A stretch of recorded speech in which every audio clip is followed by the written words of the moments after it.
Hello all welcome to my channel. ఈ వీడియోలో నేను నా ఫస్ట్ ఫ్లైట్ ఎక్స్పీరియన్స్‌ని అయితే మీ అందరితో షేర్ చేసుకుందాం అనుకుంటున్నాను. యాక్చువల్‌గా ఈ జర్నీ హైదరాబాద్ టు గోవా అండి.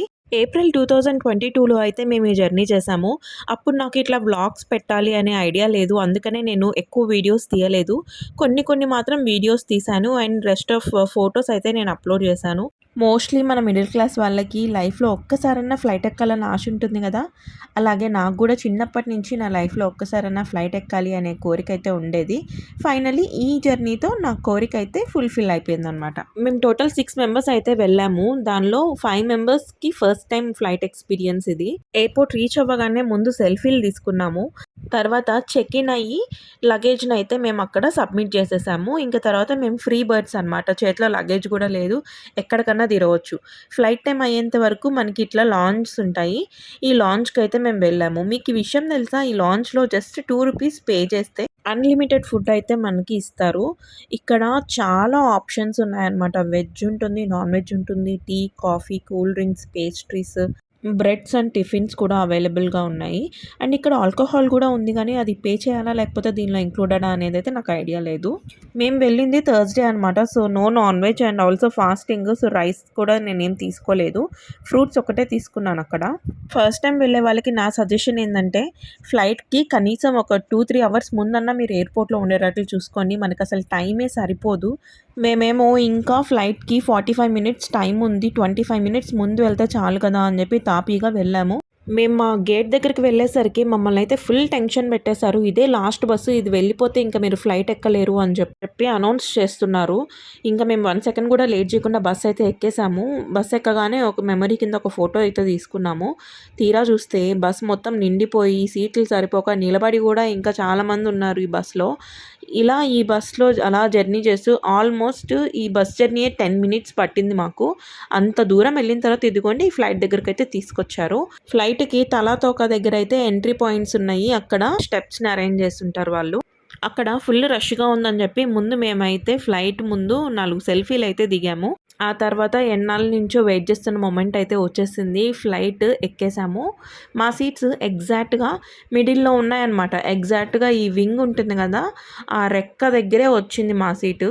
ఆ రెక్క దగ్గర ఉండడం వల్ల మాకు ఆ లైట్ తప్ప ఇంకేమీ కనిపించలేదు.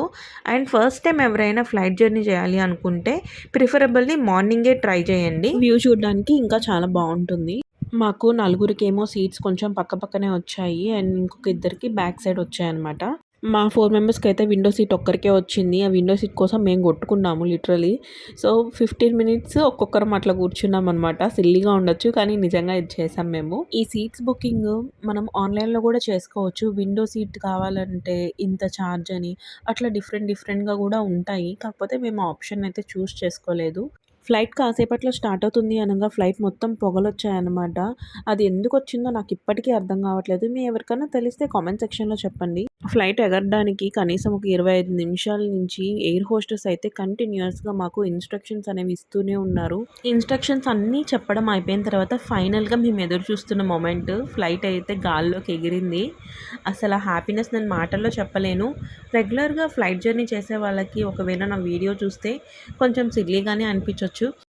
ఫ్లైట్ గాల్లోకి వెళ్ళిన తర్వాత ఫస్ట్ ఒక 15 మినిట్స్, 30 మినిట్స్ అంతా బానే ఉంది. తర్వాత జెన్యూన్‌గా చెప్తున్నానండి. నాకైతే కొంచెం బోర్ కొట్టింది. మనకి బస్సు, ట్రైన్ జర్నీలో లాగా పెద్దగా మాట్లాడుకోవడానికి ఉండదు. ఆల్మోస్ట్ అందరూ సైలెంట్‌గానే ఉంటారు. సో, మనకు ఒక్కటే ఆప్షన్ ఫోన్‌లో ఏదైనా మూవీయో లేకపోతే సాంగ్సో పెట్టేసుకొని హెడ్సెట్ పెట్టుకొని వినడం ఇదొక్కటే ఆప్షన్ అనమాట. ఇదిగోండి మీకు వినిపిస్తుందా బ్యాక్‌గ్రౌండ్‌లో స్టార్టింగ్, ఎండింగ్ ఇన్‌స్ట్రక్షన్స్ అయితే మ్యాండేటరీ ఇస్తారు. అన్నట్లు చెప్పడం మర్చిపోయాను. నార్మల్‌గా మనకి ఫ్లైట్‌లో కూల్ డ్రింక్స్, చాక్లెట్స్ ఇట్లాంటివి తీసుకొస్తారు కదా! అట్లానే డొమెస్టిక్ ఫ్లైట్‌లో కూడా తీసుకొనొచ్చారు. కాకపోతే మేమే ఏం తీసుకోలేదు. వాటర్ బాటిల్స్ మాత్రం ఫ్రీగా ఇచ్చారు. తర్వాత వాటిని ఎక్కడంటే అక్కడ పడేయకుండా మళ్ళీ డస్ట్‌బిన్ సెపరేట్‌గా తీసుకొచ్చారనమాట. దానిలోనే వేస్ట్ అంతా కూడా వేసేటట్లు. ఫ్లైట్ ల్యాండ్ అయిపోయింది. గోవా అయితే మేము రీచ్ అయిపోయాము. రీచ్ అయిపోయిన తర్వాత కూడా చాలాసేపు ఫ్లైట్ని అలాగే ఉంచేశారు. డోర్స్ అయితే ఓపెన్ చేయలేదు. అప్పుడు కూడా మళ్ళీ ఏవో ఇన్స్ట్రక్షన్స్ అట్లా ఇస్తూ ఉన్నారు. మాకు 2 సీట్స్ ముందర చాలా ముసలి వాళ్ళైతే ఒక బామ్మ వాళ్ళు వచ్చారు. ఇద్దరు బామ్మలు కూడా గోవాకు వచ్చారు అని అనుకున్నాము. ఇదిగోండి ఇక్కడ కనిపించారా మీకు ఆవిడ.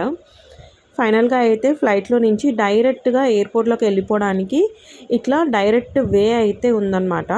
హైదరాబాద్లో ఏమో ఫ్లైట్ మనకి బాగా కనిపిస్తూ ఉండింది. ఇక్కడేమో డైరెక్ట్ ఫ్లైట్ డోర్లో నుంచి ఇట్లాగా వే ఉందన్నమాట. ఈ వేలో నుంచి నేరుగా ఎయిర్పోర్ట్ లోపలికి వెళ్ళిపోవచ్చు. మెమరీ లాగా ఉంటుందని ఈ వాక్వే దగ్గర అయితే మేము వీడియో తీయించుకున్నాము.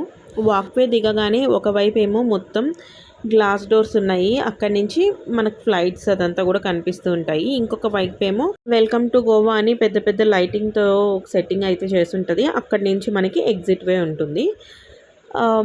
ఇక్కడ ఫొటోస్ ఇవన్నీ తీసేసుకొని మేము మా లగేజ్ అయితే కలెక్ట్ చేసేసుకున్నాము బ్యాబేజ్ క్లెయిమ్ దగ్గర. అక్కడి నుంచి బయటకు వెళ్ళి ఎయిర్పోర్ట్ ఎంట్రన్స్లో దగ్గరికి వెళ్ళగానే మనకి చాలా క్యాబ్ సర్వీసెస్ ఆప్షన్స్ అయితే ఉంటాయి. మేము ఒక ప్రైవేట్ క్యాబ్ని మాట్లాడుకొని కలంగుట్కి అయితే వెళ్ళాము. గోవా ట్రిప్ కూడా వీడియో చేస్తాను. ఛానల్ని సబ్స్క్రైబ్ చేసుకోండి.